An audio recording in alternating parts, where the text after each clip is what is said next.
Hello everyone, I am नवीन कुमार और यहाँ पर एक कंपनी जो कि अपना आईपीओ लेके आ रही है। कंपनी का नाम है मणिपाल हेल्थ एंटरप्राइजेस। इसका आईपीओ 29 से 31 जुलाई के बीच में खुलेगा। 590 का इन्होंने प्राइस सेट किया है और 77,000 करोड़ की वैल्यू लगाई है इस पूरी कंपनी की। इसको आप मणिपाल हॉस्पिटल के नाम से जानते हैं। नेक्स्ट यहाँ पर 9,000 करोड़ के आसपास में कंपनी पैसे उठा रही है, जिसमें से 8,000 करोड़ तो कंपनी के पास में जा रहे हैं और 1,200 crore rupees worth of shares company के प्रमोटर्स और initial share holders stake sale कर रहे हैं। एंड प्रमोटर्स के पास में आफ्टर दी आईपीओ 72% मालिकाना हक रह जाने वाला है। That's great. नेक्स्ट अब कंपनी करती क्या है, तो कंपनी एक हॉस्पिटल्स की चेन चलाती है आज के दिन, जो कि जिसके hospitals all over India different cities के अंदर में देखने को मिल रही है। लगभग 49 हॉस्पिटल्स आज के दिन की हैं एंड 13,000 बेड्स कैपेसिटी लाइसेंस है इनके पास में। नेक्स्ट अब कंपनी पैसों से क्या करने वाली है, आईपीओ से जो कि कंपनी के पास में जा रहे हैं, तो उनसे लोन चुकाने वाली है और थोड़ा बहुत जो कंट्रोलिंग स्टेक है, जो कि माइनॉरिटी स्टेक होल्डर्स के पास में, उनसे वो खरीदने वाली है। That's great. तो कोई दिक्कत नहीं है यहाँ पे। अब सीधे चलते हैं कंपनी की बैलेंस शीट के पास में। तो कंपनी बैलेंस शीट की साइज लगभग 25,000 करोड़ की है एंड पिछले साल तक यही जो बैलेंस शीट की साइज थी 300 करोड़ के आसपास की थी। इस साल कंपनी ने अच्छा खासा लोन और लिया और उसके बाद में अपनी कैपेसिटी बढ़ाई, जिसको आप लोग यहाँ पर देख सकते हैं। Right, right of use of assets and everything you can see over here, because इन्होंने और दूसरे हॉस्पिटल्स की एक्वायरिंग वगैरह की है। बेसिकली इन्होंने क्या किया है कि दूसरे जो हॉस्पिटल्स ऑलरेडी चलते हुए आ रहे हैं उनकी जो चेन्स होती हैं उनको एक्वायर कर लिया और एक एक पर्टिकुलर नाम दे दिया मणिपाल हॉस्पिटल। अब रेवेन्यूज की बात करते हैं तो यहाँ पर 2024 में लगभग 6,000 करोड़ के आसपास का रेवेन्यू था, फिर 8,000 करोड़ के आसपास का और अभी 10,000 करोड़ के आसपास का रेवेन्यू देखने को मिल रहा है। तो हर साल 2,000 से इंक्रीज हो रहा है, बट इस साल जो है परसेंटेज वाइज देखा जाए तो रेवेन्यू इंक्रीज कुछ खास नहीं है, बट स्टिल ठीक ठाक है। जिसकी अगर परसेंटेज वाइज रेवेन्यू इंक्रीज में अच्छा खासा नहीं है, बट जो एक्सपेंसेस हैं वो परसेंटेज वाइज नॉर्मली इंक्रीज हो रहे हैं, जिसकी वजह से इस साल जो देखने को मिल रहा है कंपनी के नेट प्रॉफिट्स या प्रॉफिट बिफोर टैक्स दोनों ही पिछले साल के मुकाबले इस साल कम है, जो कि आप लोग यहाँ पर देख सकते हैं। वैसे देखा जाए तो प्रॉफिट बिफोर टैक्स या बोल सकते हैं तो ये एक्चुअली पिछले साल के मुकाबले सुधरा हुआ है, बट अगेन उतना नहीं सुधरा हुआ है जितना पिछले से पिछले साल के मुकाबले सुधरा हुआ है। दैट मीन्स कि ऑपरेटिंग प्रॉफिट मार्जिन्स में दिक्कत आई है और ऑपरेटिंग प्रॉफिट मार्जिन में दिक्कत नहीं आई है। मेन जो दिक्कत आई है वो एक तो फाइनेंस कॉस्ट की वजह से आई है कि कंपनी ने अच्छा खासा लोन उठाया, जिसकी वजह से कंपनी को जो इंटरेस्ट कॉस्ट है वो देना पड़ा, जो कि पिछले साल तक 500 करोड़ था, इस बार 850 करोड़ रुपए।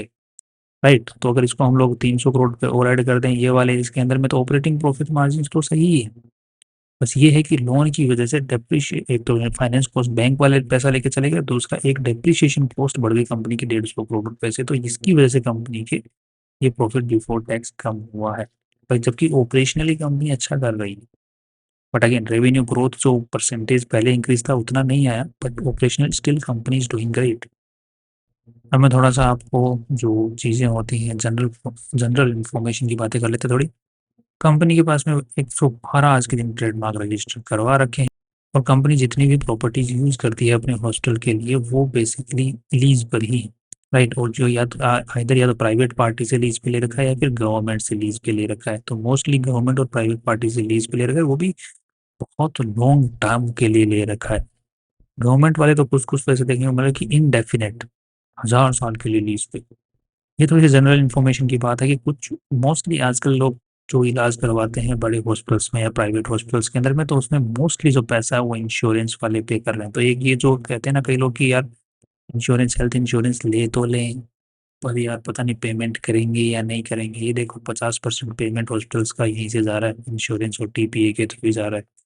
तो पेमेंट होता है, इंश्योरेंस कंपनियां पेमेंट तो करती हैं, बट ये है कि अगर आपने सही से चूज नहीं कर रखा है तो कीड़ा करती है, क्योंकि उनके जो एजेंट्स होते हैं उनको एक्स्ट्रा पैसा मिलता है जितने वो इंश्योरेंसेस रिजेक्ट करते हैं कमियां निकाल करके। प्राइवेट कंपनी ने अलग से एजेंट लोग बिठा रखे होते हैं कि भाई तू रिजेक्शन के कारण ढूंढ। राइट, तो इस चीज से बचने के लिए मेरी तरफ से है आपको एक बड़ा ऑफर, ये है कि सरकारी कंपनियों की खरीदो। सरकारी कंपनियों के जो आपके आसपास में ऑफिसेज होंगे, राइट, हेल्थ इंश्योरेंस वाले जैसे नेशनल इंश्योरेंस हो गया, न्यू इंडिया इंश्योरेंस हो गई, ओरिएंटल हो गई, यूनाइटेड हो गई, ये कंपनियां सरकारी हैं, इनके आपके आसपास में इनके खुद के ऑफिस, ध्यान रखना एजेंट ऑफिस नहीं, खुद के ऑफिस होंगे। वहां पे जाओ और उनसे बात करो, बोलो कि हमें हेल्थ इंश्योरेंस चाहिए, और उनके एम्प्लॉय से हेल्थ इंश्योरेंस लो। बट एक चीज और मैं आपको कहूंगा कि once in a life time एक बार ये प्रैक्टिस कर लेना कि जो आपके पास में अच्छे हॉस्पिटल्स हैं उनमें जाके एक बार पूछ लेना कि आपके यहाँ पर कौन सा कंपनी का इंश्योरेंस अच्छे से काम करता है। राइट, तो हो सकता है आपको प्राइवेट जो कंपनियों के हेल्थ इंश्योरेंस वो भी अच्छे मिल जाए अगर आपने ये प्रैक्टिस कर ली तो। बिकॉज वहां पे उनको पता होता है कि हाँ ये वाला जो हॉस्पिटल वाला सबसे ज्यादा कीड़ा, ये मतलब ये इंश्योरेंस वाले सबसे ज्यादा कीड़ा करते हैं, ये वाली बहुत अच्छी है, ये तो ज्यादा कीड़ा करती ही नहीं, हम तो जो बेचते हैं वो चुपचाप कर लेती है। तो इस टाइप से आपको अलग अलग हॉस्पिटल्स के साथ में अच्छी कंपनियों का लिंक मिल जाएगा जो कि आपके आसपास में है, तो वही कंपनी का आप इंश्योरेंस खरीद लो। और कोशिश करना कि सरकारी लो, बिकॉज वहां पे क्या होता है ना कि सरकारी का आपको दो एडवांटेज देखने को मिलते हैं। एक तो आप एम्प्लॉय से जाके खरीदोगे, एम्प्लॉय अपने अपने फायदा तो देखेगा ही ऑब्वियसली, बट वो आपको मिस सेलिंग करने की कोशिश नहीं करेगा। एजेंट्स मिस सेलिंग करने की कोशिश करते हैं। दूसरा सरकारी है तो उनको ज़्यादा कुछ फर्क नहीं पड़ता क्योंकि वो सरकारी एम्प्लॉई है। प्राइवेट एम्प्लॉय के ऊपर में प्रेशर होता है।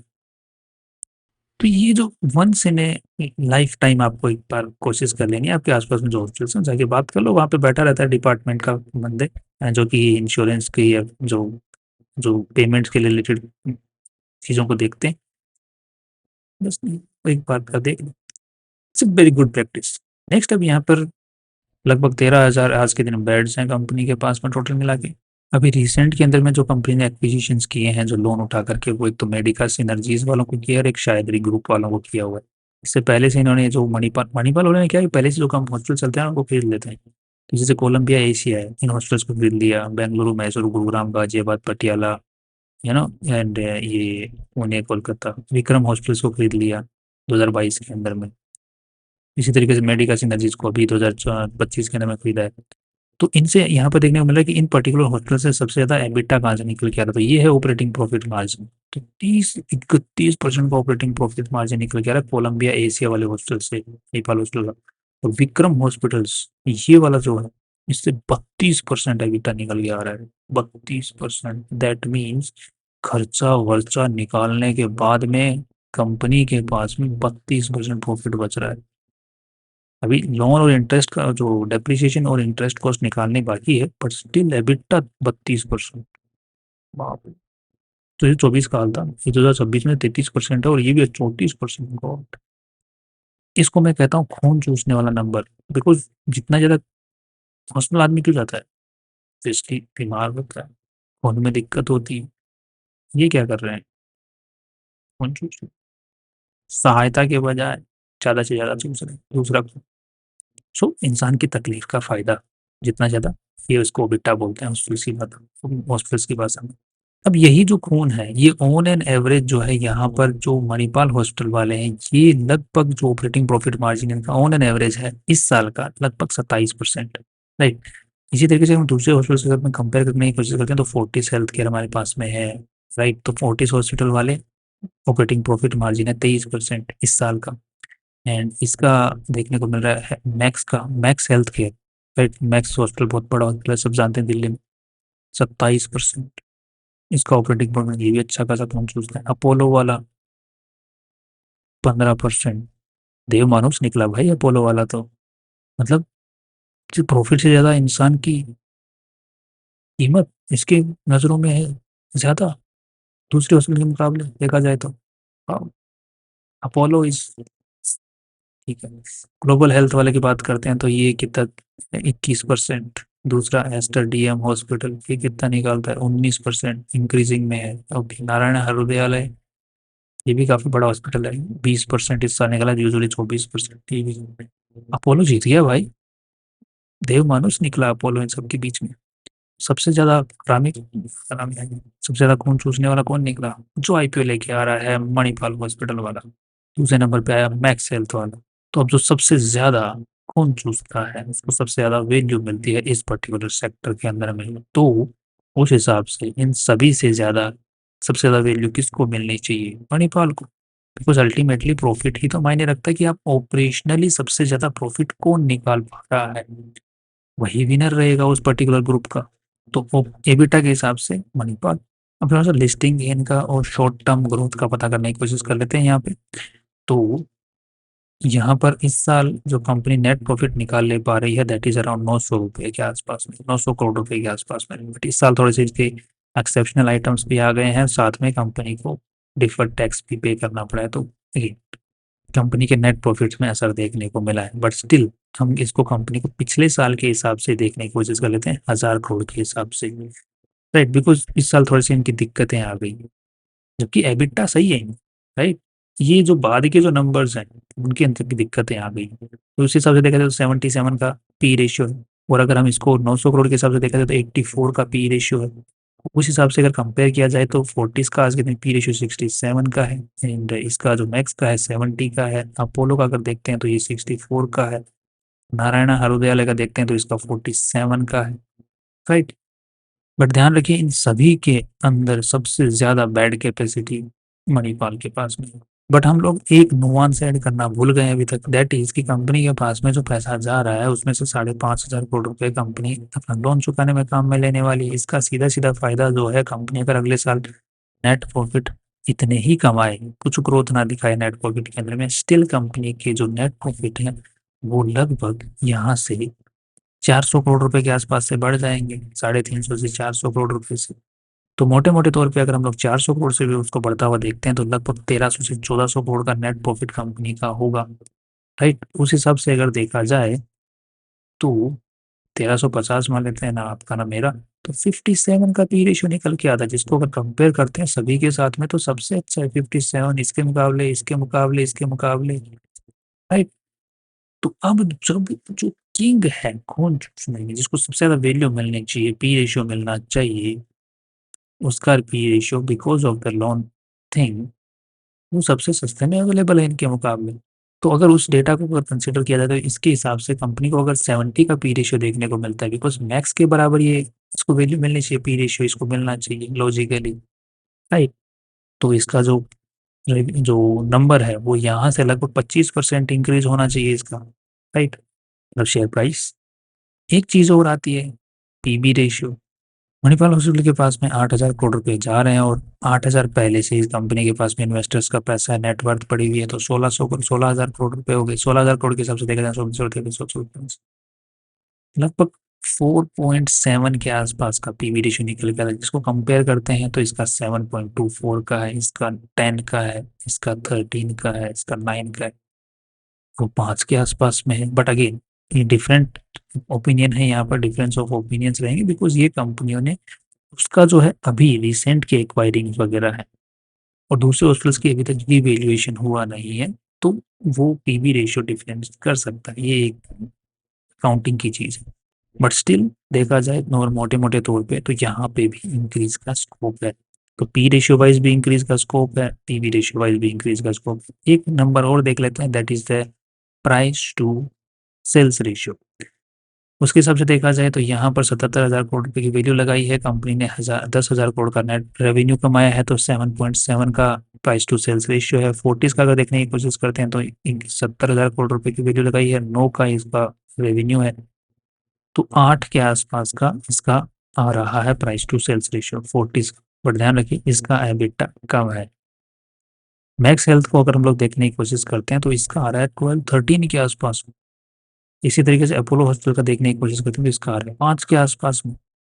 और उसके अलावा ग्लोबल हेल्थ का देखने की कोशिश करते हैं तो 36,000 करोड़ रुपए की वैल्यू है, और यहाँ पर देखने को मिल रहा है 4400 करोड़ रुपए रेवेन्यू कमा रही है कंपनी। इसका 8 के आसपास के देखने को मिला, 7 से 8 के बीच में। दैट मीन्स मोस्टली जो कंपनियां जिनसे इसका प्राइस ऊपर होना चाहिए ऑपरेटिंग प्रॉफिट मार्जिन की वजह से, ये उसका जो प्राइस है इनके बराबर देखने को मिल रहा है। दैट मीन्स इसका जंप मिलना चाहिए। जंप जो इसको मिल सकता है वो इसकी प्रीमियमाइजेशन की वजह से मिल सकता है, इसके ऑपरेटिंग प्रॉफिट मार्जिन की वजह से मिल सकता है। जंप इसको देखने को मिल सकता है because it has already got the capacity, इसको एक्सपेंड करने की जरूरत नहीं है अभी और ज्यादा। इनके पास में बेड कैपेसिटी पड़ी हुई है, अगर डिमांड आती है तो इसका मतलब ये खड़े खड़े और पैसा कमा सकते हैं विदाउट एक्सपेंडिंग मच।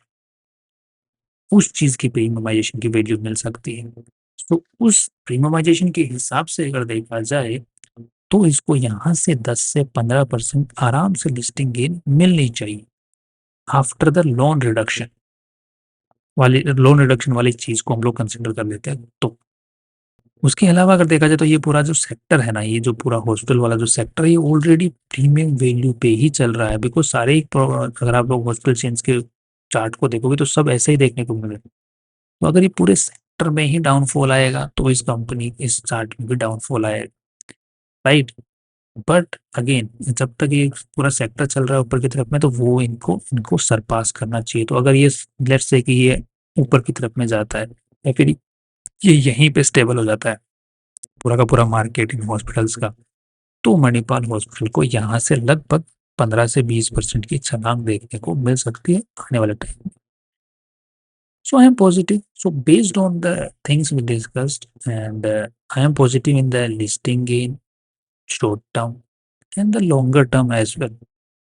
अगर आपको हॉस्पिटल चेन्स के अंदर में पैसा लगाना है तो अब आज दिन जो हवा है, हवा किस तरफ चल रही है उसको भी एक बार देख लेते हैं। तो यहाँ पर हवा जो है वो लगभग 5% पॉजिटिव में चल रही है, जो कुछ खास नहीं है। तो आपको at the end of the closing day, मतलब क्लोजिंग डे के 12 बजे के आसपास तक देखना है कि अगर ये हवा अच्छी बन रही है तो लिस्टिंग गेन की उम्मीद है। बाकी नंबर वाइज देखा जाए तो हवा बननी चाहिए, लिस्टिंग गेन मिलना चाहिए।